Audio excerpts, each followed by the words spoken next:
Je suis le bon berger, je connais mes brebis, et elles me connaissent. Jean 10, 14. Mes brebis entendront ma voix, et il n'y aura plus qu'un seul troupeau. Jean 10, 16. La conscience est le bon berger. Ce que je suis conscient d'être est la brebis qui me suit. Votre conscience est tellement un bon berger qu'elle n'a jamais perdu une seule brebis que vous êtes conscient d'être.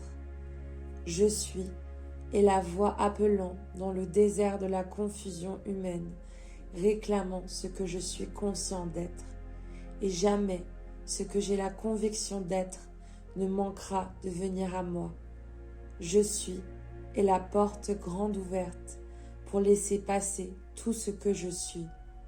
Votre conscience d'être est Dieu, et les brebis sont tout ce qui compose votre vie. Ainsi, le psaume suivant, « L'Éternel est mon berger, je ne manquerai de rien », à la lumière de ce que nous avons compris, parle aussi de cette conscience d'être. Vous ne pourrez jamais manquer ou ne pas avoir quoi que ce soit que vous êtes conscient d'être. Vous ne pourrez jamais manquer ou ne pas avoir quoi que ce soit que vous êtes conscient d'être. Puisqu'il en est ainsi, pourquoi ne pas devenir conscient que vous êtes extraordinaire? Vous êtes aimable, riche, en bonne santé, etc. Vous avez tous les attributs que vous valorisez. Il est aussi facile d'être conscient de ces qualités que de leurs opposés. Votre conscience actuelle n'est pas le résultat du monde extérieur. Au contraire, votre monde est ce qu'il est à cause de votre état de conscience actuel. Simple, n'est-ce pas? C'est trop simple en fait, pour la supposée sagesse de l'homme qui tente de tout compliquer. Paul a déclaré au sujet de ce principe que pour les Grecs, qui personnifient la sagesse du monde, et pour les Juifs, qui représentent ceux qui cherchent des signes, c'était une pierre d'achoppement. Le résultat est que l'homme continue de marcher dans la noirceur plutôt que dans la lumière de la conscience de ce qu'il est vraiment.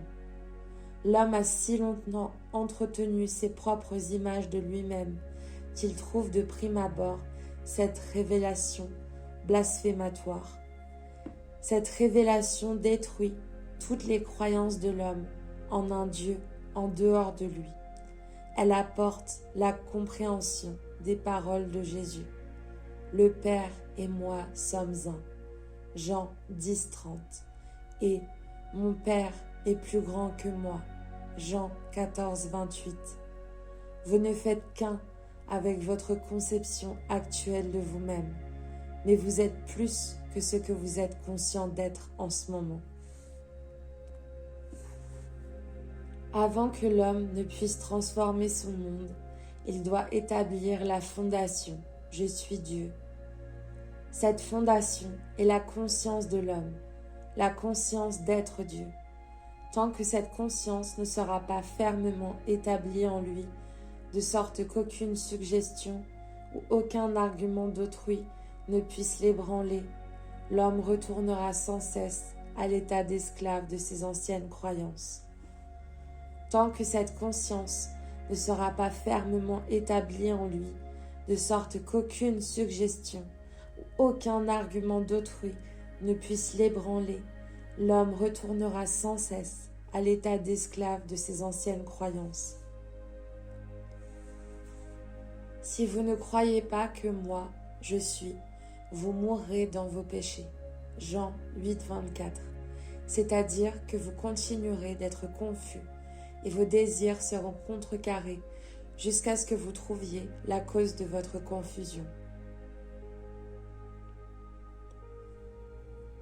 Lorsque vous aurez élevé le Fils de l'homme, alors vous saurez que je suis et Dieu, que le je, le soi mortel, ne crée rien par lui-même, mais que son Père, ou sa conscience d'être un avec lui, fait les œuvres. Lorsque cela est réalisé et conscientisé, toute pulsion et tout désir qui surgissent en vous doivent trouver leurs expressions dans votre vie. Je me tiens à la porte et je frappe.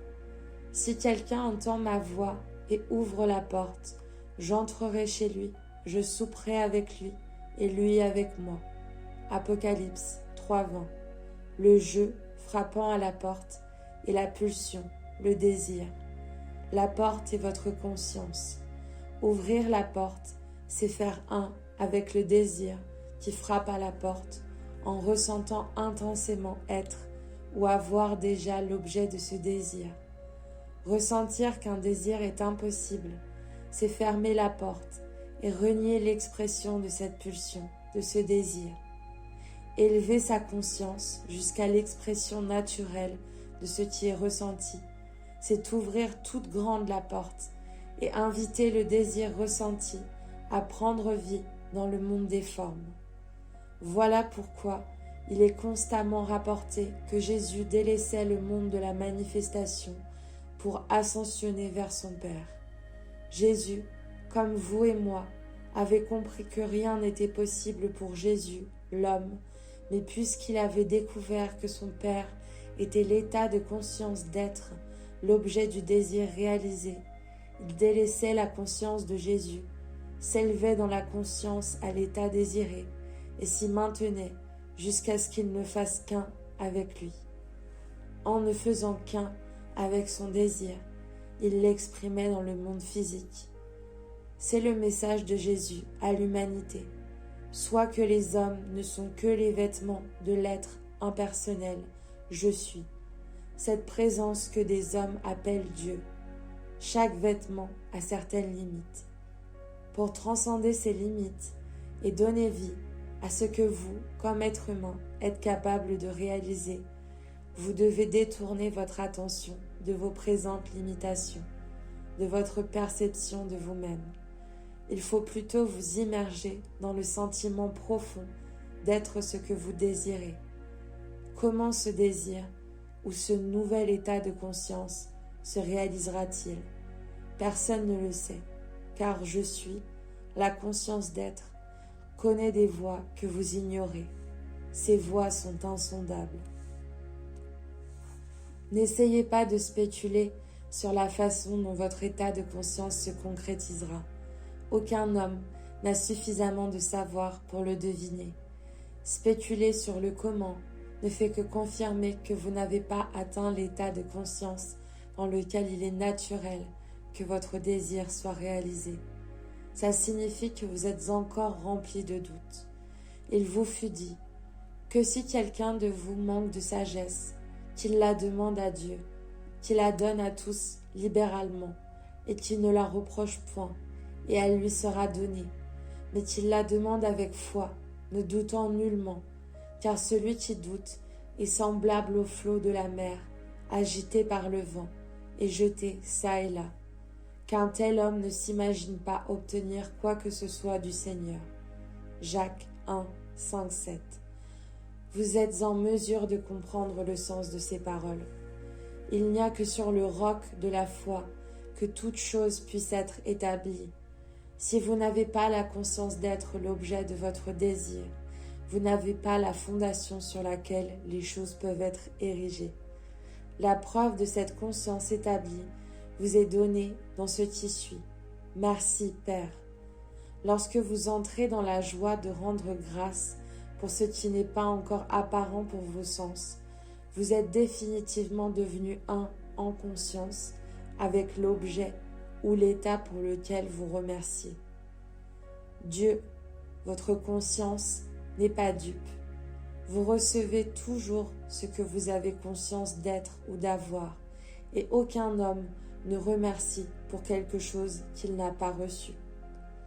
Vous recevez toujours ce que vous avez conscience d'être ou d'avoir, et aucun homme ne remercie pour quelque chose qu'il n'a pas reçu. Merci, Père, n'est pas une sorte de formule magique, comme certaines personnes le croient aujourd'hui. Vous n'avez jamais besoin de prononcer ces mots à voix haute. En élevant votre conscience au point d'être vraiment reconnaissant et heureux d'avoir reçu ce que vous désirez, vous vous réjouissez automatiquement et rendez grâce secrètement. Vous avez déjà accepté le cadeau qui n'était qu'un désir avant que vous n'éleviez votre conscience. Et votre foi est dorénavant la substance qui revêtira votre désir. Vous avez déjà accepté le cadeau qui n'était qu'un désir avant que vous n'éleviez votre conscience. Et votre foi est dorénavant la substance qui revêtira votre désir.